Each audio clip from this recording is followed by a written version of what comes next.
Hello children, how are you all? I hope you all very fine. So today we are going to start chapter 6, Towns, Traders and Craftspersons. So we are going to see about towns, traders and craftspersons in this chapter. Okay children, so take rough note and take notes while you are listening the class. Okay. Okay, first we are going to see about administrative centers. What are the main centers, administrative places? Okay, so first we are going to see about Tanjavur. Tanjavur, okay, so that is in Tamil Nadu. Okay, so Tanjavur, it is the capital of the Cholas. Tanjavur is the capital of the Cholas, Chola kingdom. Okay, so Tanjavur is the capital of Chola kingdom. As it was 1000 years ago. Okay, so it was 1000 years ago this place was formed, and a perennial river Kaveri flows near that area, and we can hear the bells of Rajarajeshwara temple that was built by King Rajaraja Chola. Okay children, so Tanjavur is the capital of Chola kingdom, and in nearby Kaveri river flows, and we can hear the bells of Rajarajeshwara temple bell built by King Rajaraja Chola. Okay, so who is the architect who did the major part in the construction is architect Kunjaramallan Rajaraja Perundachan. Okay, so his name is written on that carved on the temple wall. We can see his name on the temple wall. Okay, nowadays recently if any church or temple, if it was opened, in that they will be writing on the stone, right?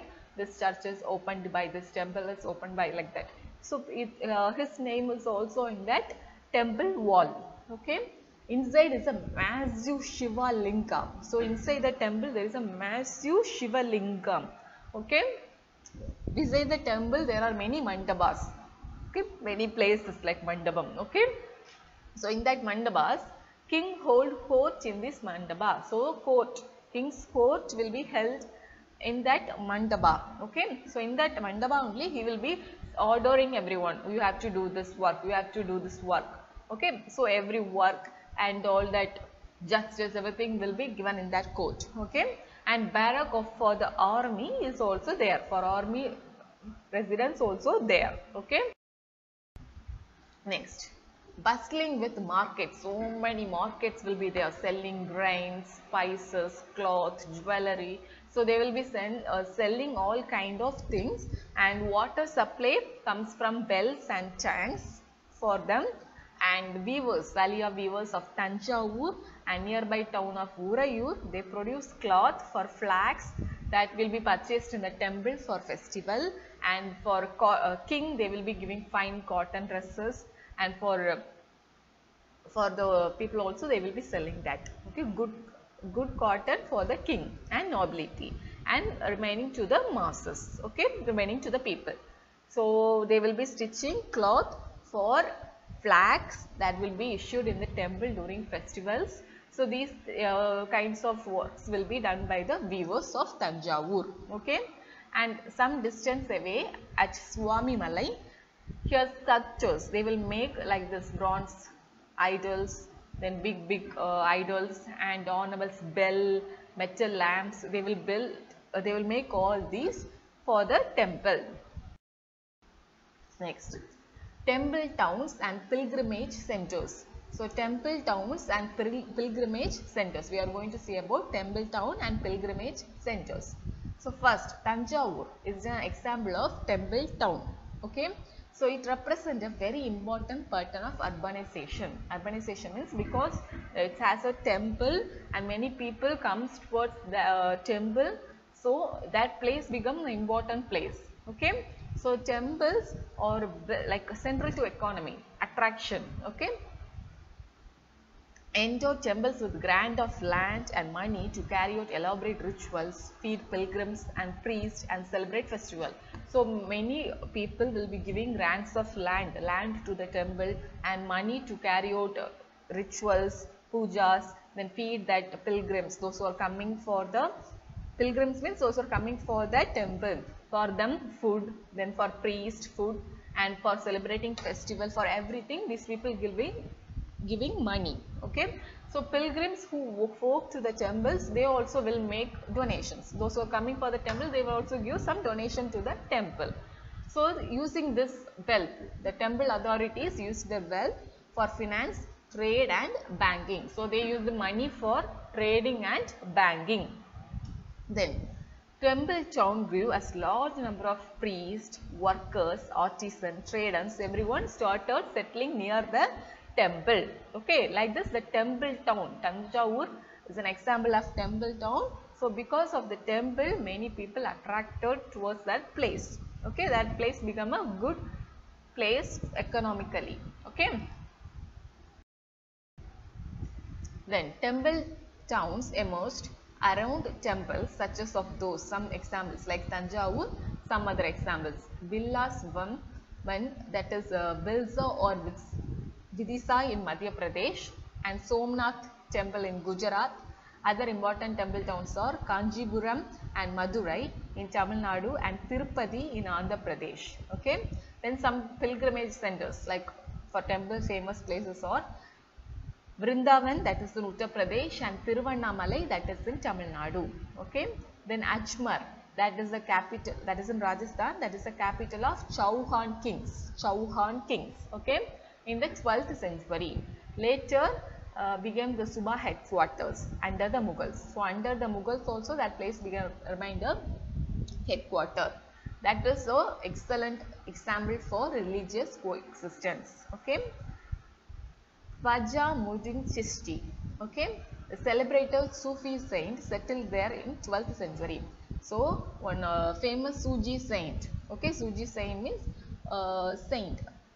He settled in the 12th century in that place, and because of that many devotees came near to this place. Okay. Then Pushkar Lake, that is near Ajmer, okay, that also attracted many pilgrims towards that place. A network of small towns. So from 8th century onwards, many small towns, they joined together to form a village. So they had a mandapika or mandi, that means a like a market. They sell their produce there. Okay, the villagers brought their produce, so they will sell in that place. Okay. Also had market streets like hatta. So hatta or hat, that means lined with shop, they are lined with many shops, and there were streets of different kinds of artisans such as potters, oil pressers, sugar makers, toddy makers, smiths, stone masons. Like this, for every workers there are separate shops there, and so on. Some traders lived in the town and others they will move from town to town. So some settle in the place like permanent, they will be selling their things, and some they will move from town to town and selling the product. Many came from far and near to these towns to buy local articles and sell products of distant places. So many people, they will come from far near to this place to buy local articles and sell their products. Okay, like horses, salt, camphor, betel nut and spices like pepper. Okay.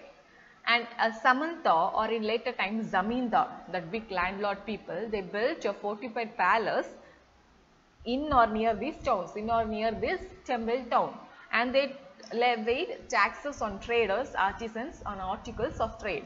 So many landlords like Zamindars, they built palace near this temple and they levied tax. They started getting tax from traders, artisans for their product, for doing their trade. Sometimes they donated the right to collect the taxes to local temples which had been built by themselves or by rich merchants. Rights were recorded in inscription that have survived to this day. So sometimes what they will give the right to collect tax to the temple. Okay, sometimes the temple will be built by themselves or by rich merchants. Okay, so they will give the right to collect tax to the temple. Okay, so tax will be collected by the temple. So this right, they will be recorded in the inscription. Nowadays we will be writing in the document. Previous time, so they don't have that such opportunity to write in a paper, so they will be writing in the inscription. Traders big and small. Okay, big traders and small traders. Many kind of traders including Banjaras, several horse traders. Horse traders means those who are doing trade with horse, buying and selling. So they formed one association and one headman will be there. So he will be talking to the warriors who were willing to buy the horses. To him the headman will be talking and selling the horses. As trade had to pass through many kingdoms and forests, traders they have to pass through many kingdoms and forests to reach the other place. So they travelled in caravans, formed guilds to protect their interests, such as guilds in South India from 9th century onwards. So these traders they will be travelling from place to place, right, to sell what they have to sell, right. So they will be travelling in caravans from place to place. Most famous being the Manigrahan and Naladesi guilds traded extensively both within the peninsula and within Southeast Asia and then communities, famous communities like like caste, Chettiar and Marwari, Oswal. So they are like become the principal trading groups of the country. They are like the famous trading group. Okay. So who were the principal trading group? Chettiars and Marwari Oswal. Okay, that is community, some group of people, caste. Okay. Then Gujarati traders, including the communities of Hindu Banyas and Muslim Bohras, traded extensively within the ports of Red Sea, Persian Gulf, East Africa, Southeast Asia and China. So Gujarati traders, including some communities of Hindu Banyas and Muslim Bohras, these group of peoples, they did their trade within the port of Red Sea, Persian Gulf, East Africa, Southeast Asia and China. Okay. Then solid textiles and spices in these ports. So they started selling soil textiles and spices in the port. Okay. In exchange, they brought gold and ivory from Africa. So from India, they are giving textiles and spices. For return, they are getting gold and ivory from Africa, spices, tin, Chinese blue pottery and silver from Southeast Asia and China. Next, towns on the west coast were home to Arab, Persian, Chinese, Jewish and Syrian Christian traders. So towns on the west coast. So that place, west coast place, that towns like the home to Arab, Persian, Chinese, Jewish and Syrian Christian traders. Then Indian spices and cloth sold in Red Sea ports were also purchased by Italian traders. Eventually reached European market also, fetching very high profits. Like means Indian spices and cloth had a very good market in European markets and Italian market. Okay. So fetching very high profits. Spices are grown in tropical climates like pepper, cinnamon, nutmeg, dried ginger. So these are grown in tropical climate. That became an important part of European cooking and cotton cloth. So for European cooking, these pepper, cinnamon, nutmeg, dried ginger, these became important in the part of European cooking. So they need this from India. Eventually drew European trade in India. Then we are going to see about crafts in towns. So craft persons of Bidar were famed their inlay work in copper and silver. So they started using copper and silver for making many crafts. So it came to be called Bintri. Okay. Then Panchalas or Vishwakarma community consists of goldsmith and bronzesmith, blacksmith, masons, carpenters. So Panchalas or Vishwakarma community. This group of people, there are many goldsmiths using gold ornaments. Then bronzesmith, using bronze they will make the ornaments. Then blacksmith, masons, carpenters, these are more in that group of people. They were essential in the building of the temple and also played important role in the construction of palace. Okay, and big buildings, tanks, reservoirs. So in these part, these people, this Banjalas or Vishwakarma community, they played an important role in the construction field. Okay. Then weavers such as Salayar or Kai Kollar. So weavers, like a group of people like Salayar or Kai Kollar, they are like prosperous community. They are famous in weaving, okay, making cloth.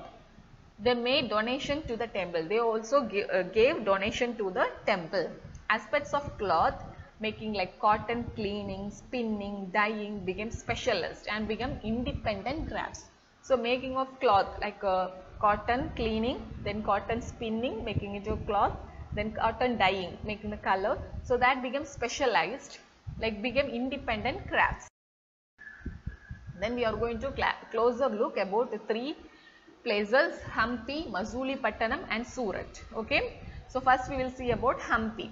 So the architectural splendor of Hampi. So we are going to see the architectural structure of Hampi, how it is famous. Okay. Hampi is located in Krishna Tungabhadra basin. So Hampi, where it is located? It is located in Krishna Tungabhadra basin. Okay. That is formed in the nucleus of Vijayanagara Empire, founded in 1336. So where Hampi is? Hampi, that is located in Krishna Tungabhadra basin, that is the nucleus of Vijayanagara Empire. And Hampi remains a well fortified city, very good city. No mortar or cementing agent were used in the construction of this wall. Technique followed was to wedge them together by interlocking. So in Hampi, how the construction were placed means, construction were not did by using cement. Instead of cement, they used some method like interlocking method. So nowadays we can see some interlock on the floor, right? On the front floor we can see some interlocks. Similarly, they used, instead of cement, for constructing wall also they used interlocking method. Architecture of Hampi were very distinctive and that attracted many people. Okay, they have splendid arches, domes, pillared halls that are like very attractive.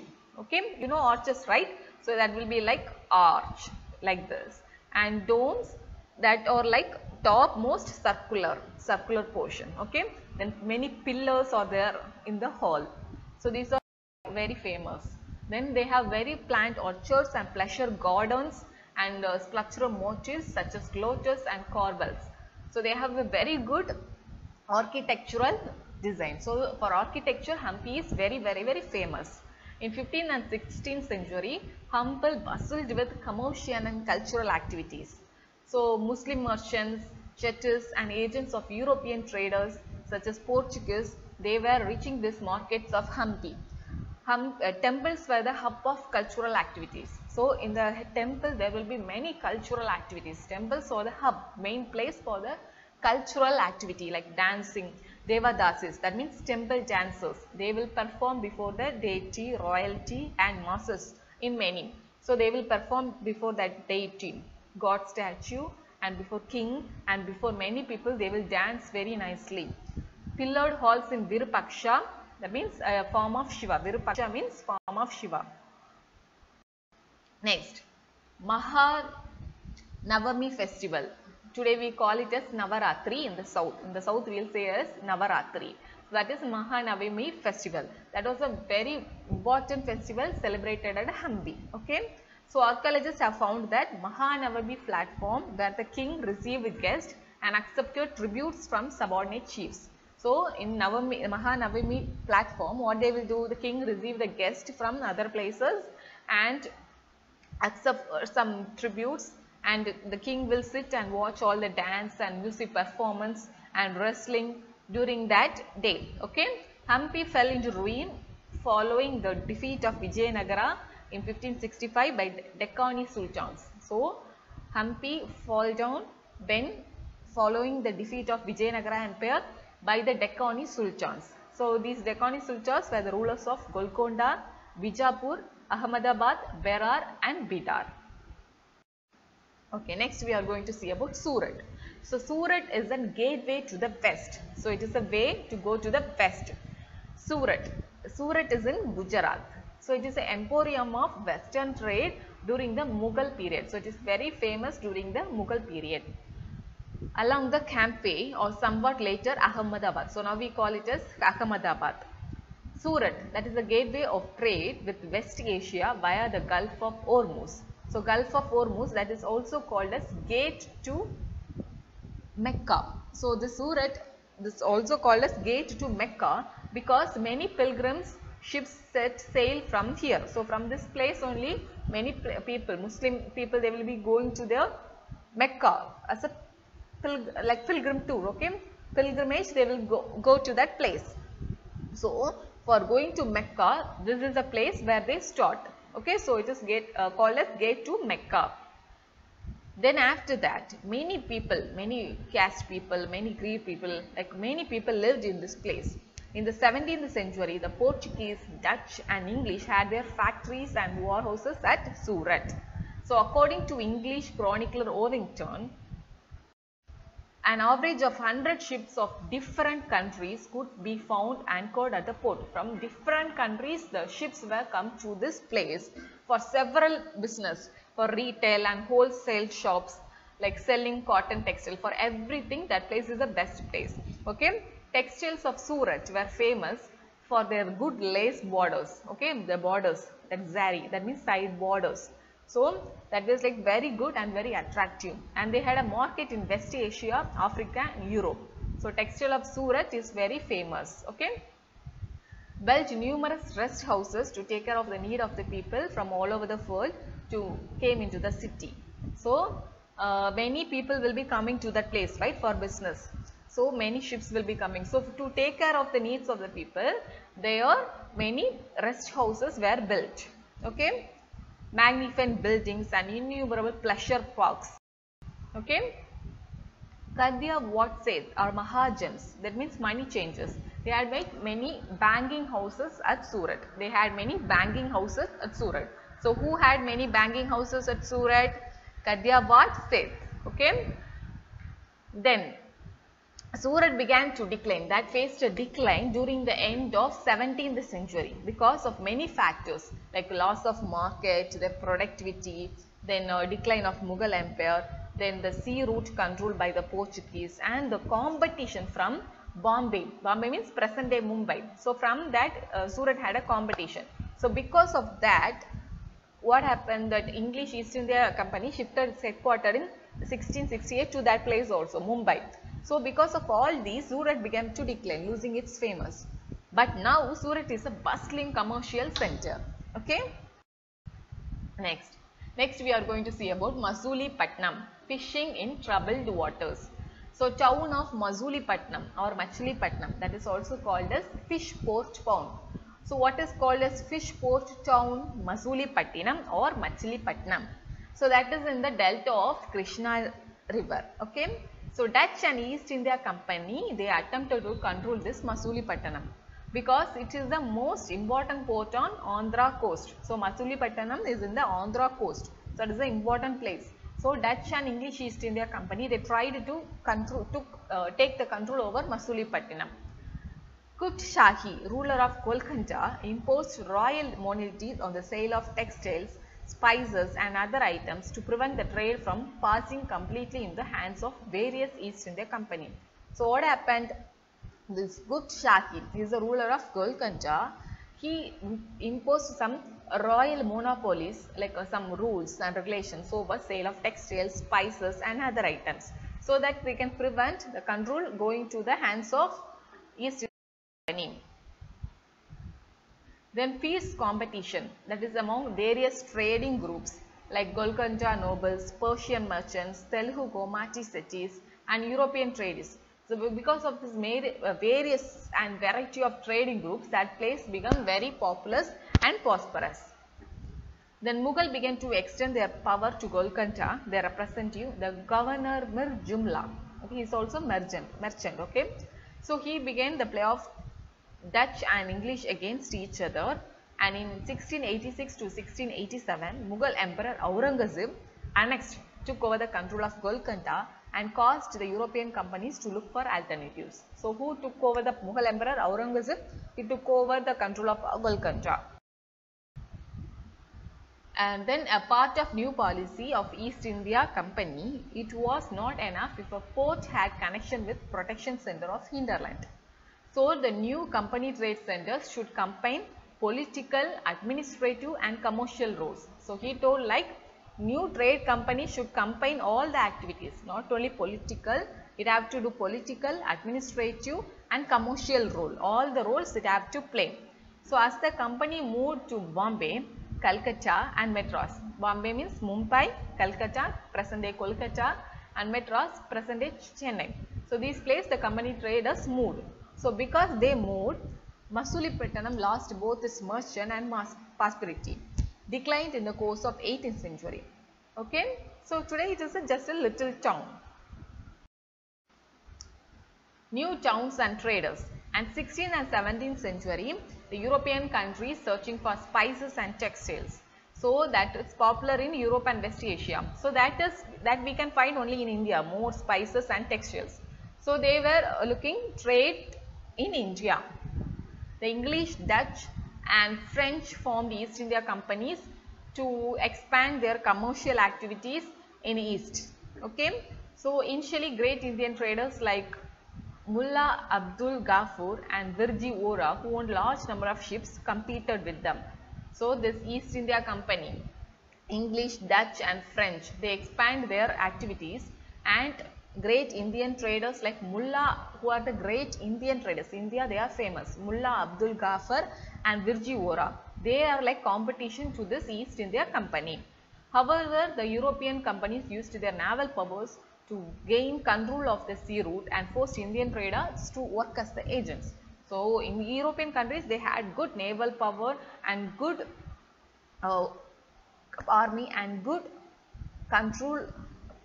So they tried to force Indian traders to work as the agent for them, to work under them. Okay. And English emerged as the most successful commercial and political among these others. English, that British people, they emerged as the most successful and commercial political power. They were coming in demand for good like textiles and crafts, spinning, weaving, bleaching, dyeing, etc. So how they started working means, now that Indian people have work under them, they have to work for them. Okay, they cannot work independently. Indian weavers cannot sell the things what they have done. They have to work only under English. In 18th century saw the rise of Bombay, Calcutta and Madras. That means Mumbai, Kolkata and Chennai. Okay. So they saw a major rise. Okay. Then it's like black. That means native traders and craftspersons. They were confined here while the white rulers. Okay. That means Indian people, they were suppressed and they were like under the control of white rulers. Okay. So that's all, children. So what are the major things we have seen today? What is the topic? That is towns, traders and craft persons. So first we have seen about how Tanjavur is a temple town and what are the famous things there. How a place with the temple is attracting many places towards that. And next we have seen about 3 famous places. First one is Hampi, then Surat and then Masulipatanam.